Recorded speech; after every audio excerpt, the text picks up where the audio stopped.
Sometimes the smallest word carries the heaviest weight. It doesn't arrive loudly.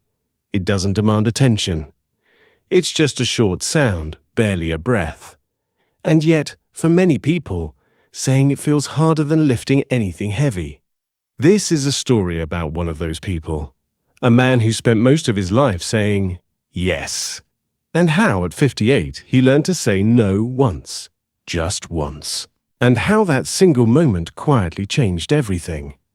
John Miller lived in a small suburban town. The kind with wide streets, trimmed lawns, and front porches that still got used.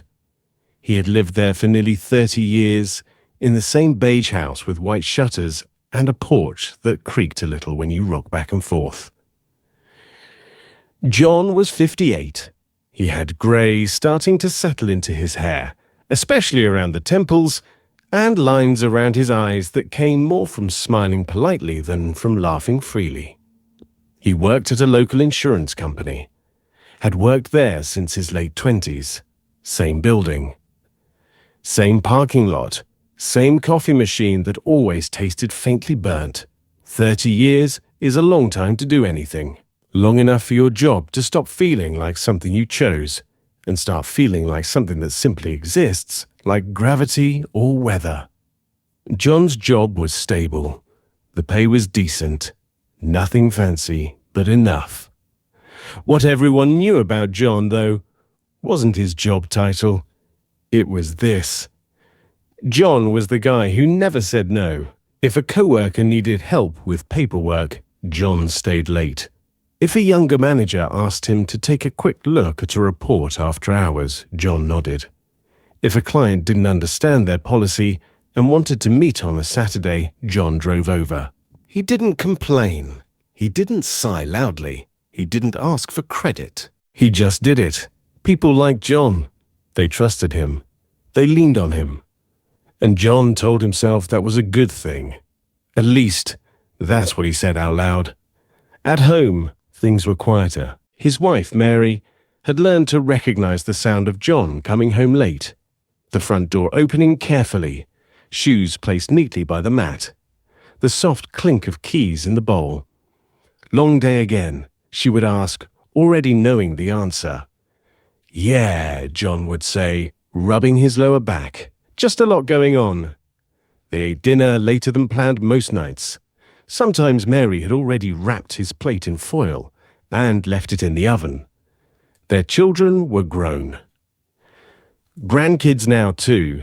They lived about 2 hours away. Dad, you should come visit more, his daughter would say on the phone. Soon, John replied. Things are just busy right now. Busy became a habit, then a default, then an excuse that didn't even feel like a lie anymore. John slept poorly. His back ached constantly. He woke up tired, even on Sundays. But when someone asked him for help, his mouth still formed the same word. Yes, because somewhere along the way, John had learned something quietly dangerous. That being useful felt safer than being honest. He worried that, if he stopped helping, people would think he was difficult, or lazy, or old. He worried that saying no would make him invisible. So he kept saying yes. One Friday afternoon, the company announced an upcoming audit. A big one. People murmured. Managers paced. The tension in the office felt heavier than usual. Later that day, John's boss, Tom, called him into his office. Tom was younger, smart, driven. The kind of man who spoke quickly and rarely sat still. John, Tom said, leaning back in his chair, we're going to need extra hands this weekend. Actually, probably the next 3 weekends. John felt his stomach tighten. I know you've got a lot of experience, Tom continued. There are 3 projects I'd like you to handle. I trust you. John opened his mouth. The word yes was already on its way out. It always was. But something caught. Maybe it was the ache in his back that had been there all week. Maybe it was Mary's voice that morning, quiet but tired, saying, we never see you anymore. Or maybe it was just exhaustion finally reaching a place where politeness couldn't cover it. Let me think about it, John said instead. Tom looked surprised but nodded. Sure, let me know. That evening, John sat on the porch alone. The sun was going down, painting the street in soft orange light. A neighbor waved as they walked their dog. The rocking chair creaked gently beneath him. John stared at the road. At the same cracks he'd seen for years, he thought about the weekends ahead. About missing another visit, another quiet morning with Mary. He thought about how tired he was. Not just in his body, but somewhere deeper. And for the first time in a long while, he asked himself a question he had been avoiding. What would happen if I said no? The question didn't come with an answer, just a feeling, uncomfortable but honest. John took a breath, then another. He picked up his phone. Tom, John said when the call connected. His voice was steady, softer than usual. I need to talk to you, sure, Tom replied. What's up? John looked out at the quiet street. I'm really sorry, he said, but I can't take on those extra projects this time. My health hasn't been great, and I need this weekend. I'll finish my assigned work on time, but the rest you'll need to assign to someone else. There was silence on the line. John's heart pounded. He waited for disappointment, for irritation, for something sharp. Instead, Tom exhaled. I didn't realize it was that bad, he said. Thanks for telling me. We'll figure something out. That was it. No lecture, no guilt, no punishment. They hung up. John sat there for a long moment, phone still in his hand. Nothing dramatic happened. The sky didn't change color. The world didn't end, but something inside him loosened. The following weeks felt different. The workload was redistributed. Other employees stepped up. The office didn't collapse without John carrying everything. John started leaving on time. At first, it felt strange, almost wrong. He half expected someone to stop him at the door. No one did. On Saturdays, he and Mary drove to see their grandchildren. They sat on the floor and built towers from blocks. John laughed more than he had in years. On Sundays, they walked in the park, drank coffee on the porch. John's back still hurt sometimes, but less. He slept better. And slowly, something important shifted. John realized that saying no hadn't made him less kind. It had made him more present, more honest, more himself. One afternoon, months later, John sat on the porch again. Fall had arrived. The air was crisp. Leaves skittered across the road. His grandchild ran across the yard, laughing, chasing something invisible. John held a warm mug in his hands and watched. He felt calm, not excited, not triumphant, just peaceful. And in that quiet moment, a thought passed through his mind. Saying no to others once had been the biggest yes he had ever given to his life. He smiled. The rocking chair creaked softly, and the world, for once, felt gentle. The next Monday morning, John walked into the office with a strange feeling in his chest. Not pride, not relief exactly. Something closer to caution. Like someone who has finally set down a heavy box after carrying it for years and is half expecting a supervisor to run over and scold them for taking a break. He placed his lunch in the fridge, poured himself a cup of coffee, and sat at his desk. No angry emails, no cold looks, no whispered conversations. The world kept turning. A few minutes later, Kathy from 2 desks over leaned into his cubicle. Hey, John, she said, holding a folder. Quick question. Do you have a second? John's body reacted before his brain did. His shoulders tightened. His mouth began to form the old answer. But he paused. He looked at his screen. He had a deadline at noon. He had promised himself he would leave at 5. A second, he repeated, friendly but careful. Sure. What's up? Kathy asked her question. John answered it. Then she stayed there, waiting like she expected more. Like she expected him to take the folder and say, don't worry, I'll handle it. John saw the expectation. He also saw something else. Kathy wasn't trying to take advantage of him. She was just used to the way things worked. John was the soft landing. He gave a small smile. "Kathy, I can show you how to do it real quick," he said, tapping the screen. "But I can't take this one on for you. I've got to finish my own report this morning." Kathy blinked. Then she nodded. "Yeah, totally," she said. "Thanks, I'll do it." She walked away. John sat back in his chair and waited for the guilt to hit. It didn't, not the way it usually did. There was still a flicker of discomfort, like a muscle you haven't used in a long time. But there was also something new, space. He could breathe. That week, he kept noticing how often people asked him for things. Not in a cruel way, just in a normal, everyday way. "Can you stay late? Can you fix this? Can you jump on a quick call? Can you cover for me?" In the past, John had treated every request like an emergency, like saying no would set off an alarm somewhere. Now he tried something different. He asked himself one simple question: do I actually have room for this? Sometimes the answer was yes. And when it was yes, he helped with a lighter heart, without resentment. Other times, the answer was no. And he practiced saying it. Not sharply, not dramatically, just honestly. "I can't today. I'm not available this weekend. I can help for 10 minutes, but I can't take it over. I'll do my part, but I can't do all of it." Each time he said it, his voice got steadier. Each time, the world stayed intact.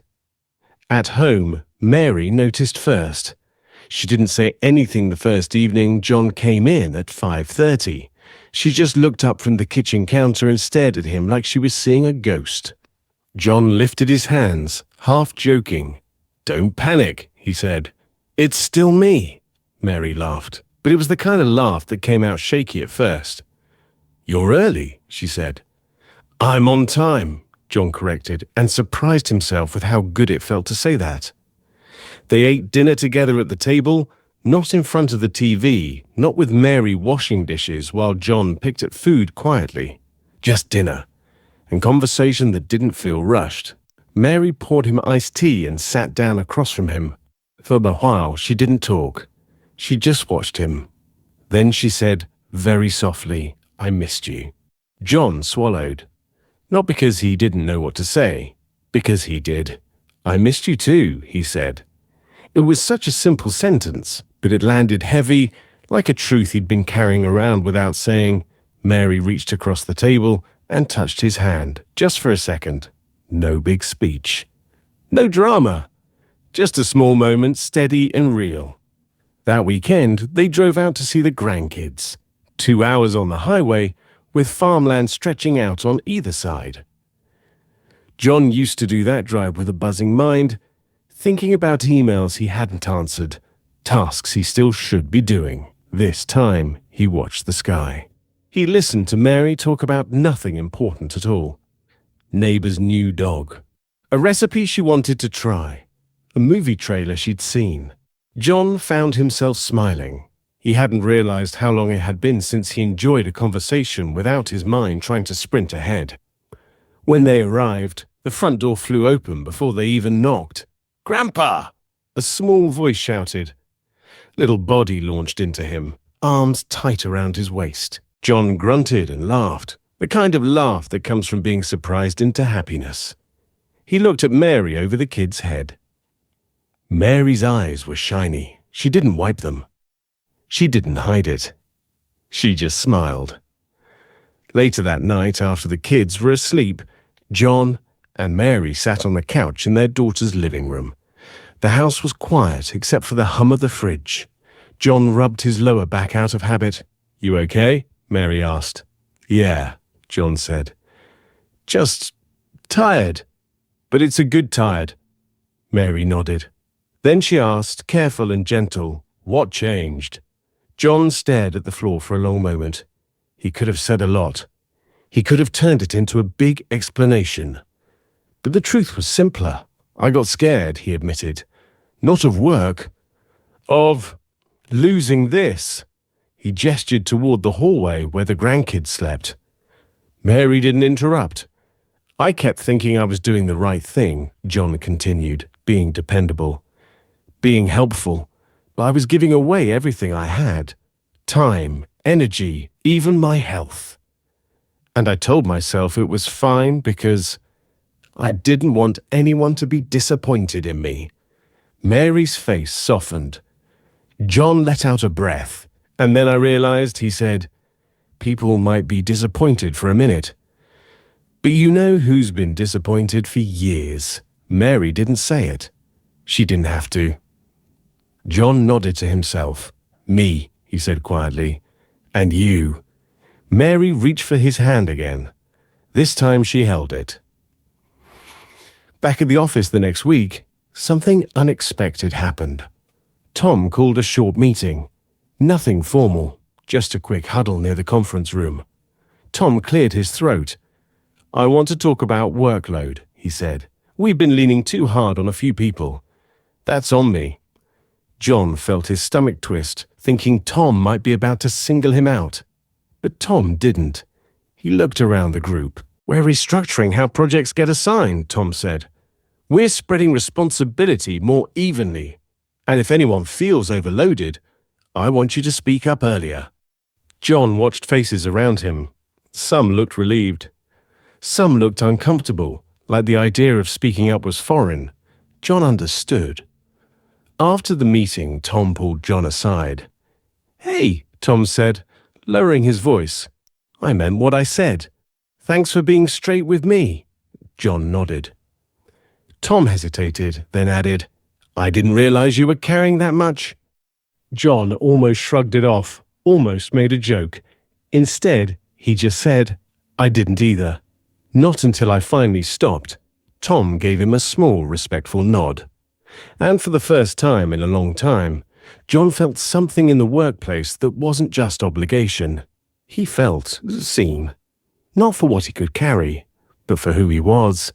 A few weeks later, John was at the grocery store when he ran into an older man he knew from town, Mr. Harris. Mr. Harris was in his 70s, always dressed neatly, always polite. He moved slowly, like someone who had learned not to rush his own body. They talked near the canned soup aisle. How's work? Mr. Harris asked. John smiled. Better, actually, Mr. Harris raised an eyebrow. Better how? John thought for a second. I started saying no, he said, almost laughing at how simple it sounded. Mr. Harris chuckled, but then his eyes softened. That's a hard thing to learn late, he said. John nodded. Yeah. Mr. Harris leaned closer like he was sharing a secret. I didn't learn it until my heart attack, he said. Not dramatically, just matter of fact. John felt his chest tighten. Mr. Harris shrugged. I'm still here, but I missed a lot before I figured it out. John swallowed. Mr. Harris patted his shoulder once, gentle. Good for you, he said. Keep it. Then he pushed his cart away, slow and steady, leaving John standing there with a box of cereal in his hands and a new appreciation for time. As the months passed, John didn't become a different person. He didn't turn into someone who slammed doors or refused to help anyone ever again. He was still kind, still dependable, but now his kindness had edges, boundaries, not walls, just clear lines. And those lines did something surprising. They made his yes mean more. When John said yes now, he meant it. And when he said no, it wasn't bitter. It was simple. It was truthful. One late afternoon in October, John sat on the porch again. The trees had turned golden red, the neighborhood looking like it had been gently painted. Mary was inside, humming while she made dinner. In the yard, his grandchild ran through leaves, kicking them up like confetti. John sipped coffee from a warm mug. He watched the child laugh, and he felt something he hadn't felt in years. Peace, not as a rare event, but as something steady, like a quiet room. John leaned back in the rocking chair. He thought about the moment on the phone with Tom. About how his hands had trembled slightly as he held the phone. How he'd expected anger and received understanding. How he'd expected consequences and received change.